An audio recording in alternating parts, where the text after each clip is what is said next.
Okay, do I have bread? Check. Do I have ham and cheese? Check. What about peanut butter? Check. Mundo. You know, having psychic powers is neat and all, but it does come with some bad side effects. Like in the mornings, I usually get up with these bad headaches, and it makes it hard for me to get to work in the mornings. Plus, also curiously, I also have these weird voices in my head that I just can't get out, let alone decipher what it means. Wait. I think I might be getting a voice right now. Hold on, let me see what it's trying to say. You must play Psychic Force. It will train your psychic abilities to become a god. Also, go fuck yourself. Seriously, what kind of message is this? Oh my, just what? Nah, I got a fucking headache now. Where is the damn Tylenol? I need this.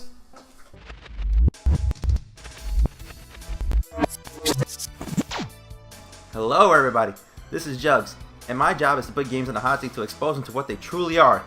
Now, before we start the review, let me do a little bit of a poll. Okay, raise your hands if you heard of Street Fighter. Okay, we're off to a good start. Marvel vs. Capcom.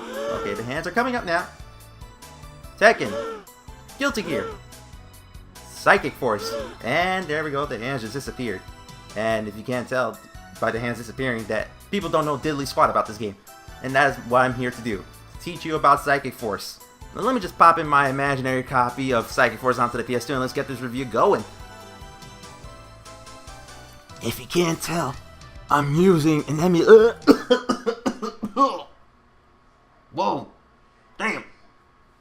It's like the whole gaming community was about to go after me. God damn. I mean, if I say what I was gonna say, the whole gaming community was gonna implode on itself. So for all intents and purposes, I'm just gonna call it the Big E for now on. Got it? Okay, let's actually get on with the review now. So popping in the game, we are treated to a more typical anime opening. So many things about this just scream the 90s. The theme song is some variation of speed metal, the animation, the coloring and the lighting, and its use of dark shadows. Hell, the game has its own OVA to give more background to the world. However, what does this intro say about the story behind the game? Nothing at all! All we get is that there's some individuals who are able to wield powers, and there is an evil organization in which I could only assume that wants to wipe out people who don't have said superpower. Now hold on, wait a second. Have I been reading the X-Men Wikipedia page all of a sudden, or does Psychic Force borrow heavily from the X-Men series? Let me see. We have Psychicers, which is the same as the mutants in the Marvel Universe. We have the same ragtag group of Psychicers called the Anti-NOA, whose job is to take down NOA. Yep, same as the X-Men. Now, do we have a setting where people who wield these said powers get shunned by society? Hell to the yeah. Might as well just call this X-Men Japanese edition, but with psychic powers. Now that is a bestseller if you ask me. Very marketable too. So I've been talking about the intro, some of the story elements, but what about the game itself? Psychic Force is a unique kind of fighting game. Battles take place in the air while the characters are levitating with their psychic abilities. In said battlefield, characters are enclosed in a large transparent cube that designates the level boundaries. All these conditions give the player 360 degrees of movement in the battlefield. To control said characters, you are given only 3 attack buttons. There is your normal light attack, which is the bread and butter for many fighting games because it sets up your combos. Then you have your heavy attacks, which breaks your opponent's guards, and a perfect combo finisher after you string the right combos together. Then you have your projectiles. Once you are at a certain distance away from your enemy, you can press either the light or heavy attack button and you can launch a projectile towards your opponent. Unlike normal fighting games, Psychic Force has a strong emphasis on projectile attacks rather than getting in your opponent's face and just mow them down with physical attacks. Each character has their own special projectile attack, the use which consumes energy from your sidebar that recharges while the character is motionless. While the fighting concept seems simple at first on paper, the main part of the gameplay is usually given to timing and avoiding special moves. The special move system in Psychic Force is quite interesting in that it doesn't matter which side you're on, you can use the same motion regardless. So no need to worry about pulling the opposite inputs when on the opposite side of the field. The game features 8 characters, each of whom using a specific element. Each characters have their own unique button inputs for their specials, some requiring quarter turns clockwise or counterclockwise, half turns across the joysticks. When playing through the story mode, you are given a vague look about each character's backstory. It's like the creators want you to watch the OVAs in order to get the story. But then again, this is a fighting game, so the story is usually downplayed or non-existent to a degree, unless you are Tekken, but that's besides the point. The roster has colorful characters like Burn. Like his name states, he has the power to use fire. Not to mention post hot mixtapes on SoundCloud, cause whoa, they're on fire. Then we get Amelia, the Russian who doesn't sound Russian. He sounds French to my ears. Take a listen for yourself. Is this just a bad dream? Why does everybody pick on me? He's just like me. He is controlled by his power too. That's alright by me. I don't want to kill anymore. Then again, the dubbing is not that good. He has the ability to use light, and he is a projectile-heavy character. Wendy, who actually has an Australian accent, Emilio, the boy with the curse.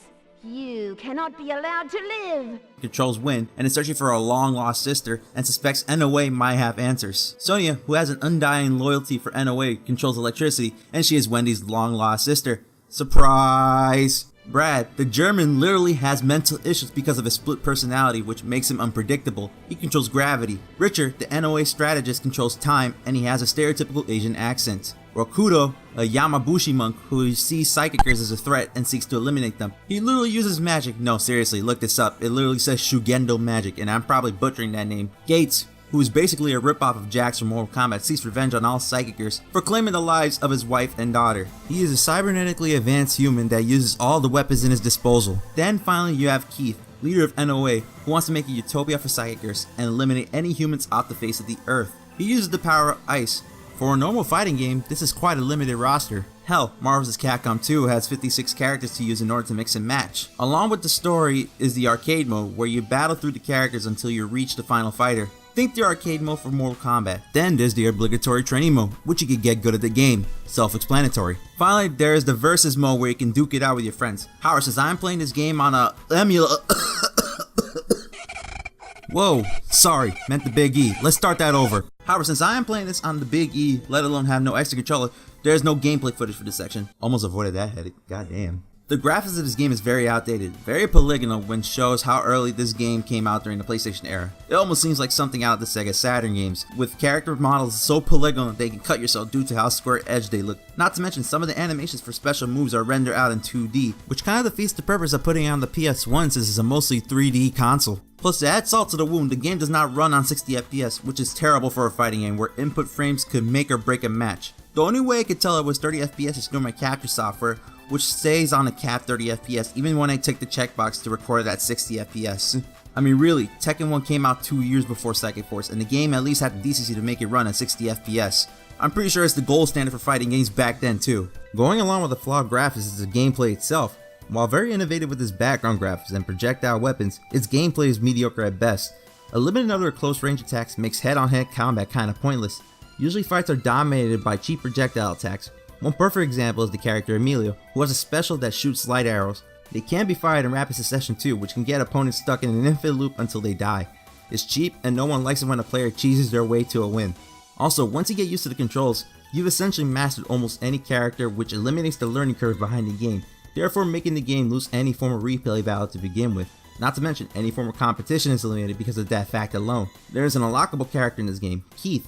Keyword is "and" as in a singular character. Not doing so great on adding replay value to it, huh? Fighting is supposed to make you come back to play them, but Psychic Force just lacks enough content for me to come back and play it. It's a shelf sitter at this point since there are better games out there. The only thing that has it going is how out of the box the mechanics are. Now I got a bone to pick. In a 3D fighter where you use the D-pad to pull up combos, it makes you think, why wasn't the analog implemented for this game? With a little bit of research, that can be answered quickly. As you know, the PS1 had the original controller without the analog sticks. It wasn't until April 25th, 1997 that the PS1 got the dual analog controller, the predecessor to the DualShock. If you think about it, the game came out October 1996 in Japan, so analog controls were not implemented yet. It would be nice to see how the arcade cabinet looks like, because I would like to find out if the arcade version had joysticks to use. I'll just shamelessly plug my Twitter so you guys can send me images to the cabinet if you find it. Now surprisingly, this game got a not so massive overhaul with Psychic Force 2012.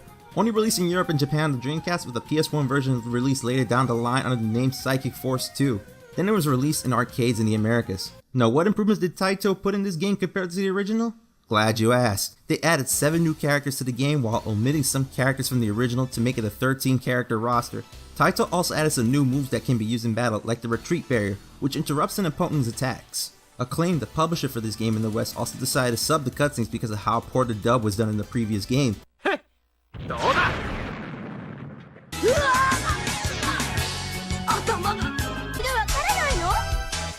Interesting fighting mechanic to know.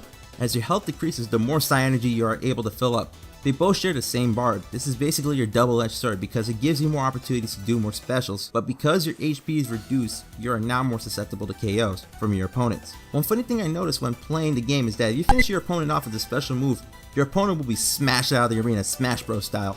But besides little tweaks to the fighting mechanics, this still doesn't limit the fact that the game is still projectile heavy. Encouraging players to stay away from their opponents is not what I want in a fighting game. That is just me. Some players like it. Not to mention, the game is still not playable with the analog controller. Why are you listening to title? At least the game is in 60 FPS, at least they got that right. So overall, what type of audience does Psychic Force appeal to? In my opinion at least, it should appeal to the niche audience and it should stay that way. The reason why is because if we're talking about a normal everyday player that plays fighting games, they would find the mechanics a little bit weird to be tinkering with, especially how it mostly deals with long range combat more than close range combat. How do you think games like Street Fighter, Tekken, and Marvel vs. Capcom are successful? Well, not Marvel vs. Capcom anymore for reasons why, but that's a story for a different day. But you get the reason why.